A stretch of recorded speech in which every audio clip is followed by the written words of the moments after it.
Hello guys, good morning. Happy Sunday guys. Medyo nakakarating ko lang galing simbahan, almusal. So almusal, galing ko ng simbahan, simba ko. Yung simbahan, nagpapagupit na ako, parang medyo pumapugi din ba. Ngayon guys, pagdating ko may masarap na pagkain niya dito. Hindi na to bahaw. Mainit na pagkain na. Meron ito. Ito, nakakawali pa namin shells, saka hipon, may pa siya, mais. Sarap ang almusal nito guys. So, yummy is talaga. Guys, pag ako kumakain ng hipon, nasama ko na ulo. Ang ulo. Ito ulo. Kaya pinunguso lang niwan ko kasi matutusok lang dito. Shout out dyan sa lahat ng mga kumakain dyan. Ibang almusal ko hindi na ginamos. Pang mayaman na ito eh. Tapos meron ba hindi ko alam. Anong meron ngayon?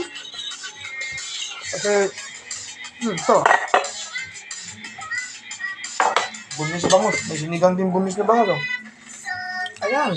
Yan. Sinigang na? May paksiw. Sinigang. May paksiw pa na Tulingan. Yung maliliit na Tulingan. tulingan, no guys, oh.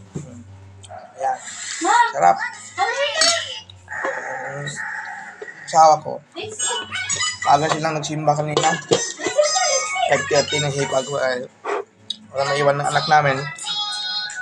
Kung mga alas 7. Ayun, tawa ko. Guys, ito na yun. Almusal ko ngayon. Nakapagluto pa sila ng maaga ng masarap na pagkain. 3 kahing ulam. May hipon. May sinigang na bangos, bunles. May masarap to. Ito. Talaga to. Pangmayaman ng ulam na to. Sa masarap tong sa Bisaya pa halason, pero sa Tagalog tulingan. May may tahong. Yummy tahong. Yan. May mais pa. Paano kaya maubos ko to? So guys, disiplina lang sa sarili. Diet lang ito ng kunti ng kanin. Kunting kanin lang. Yan po.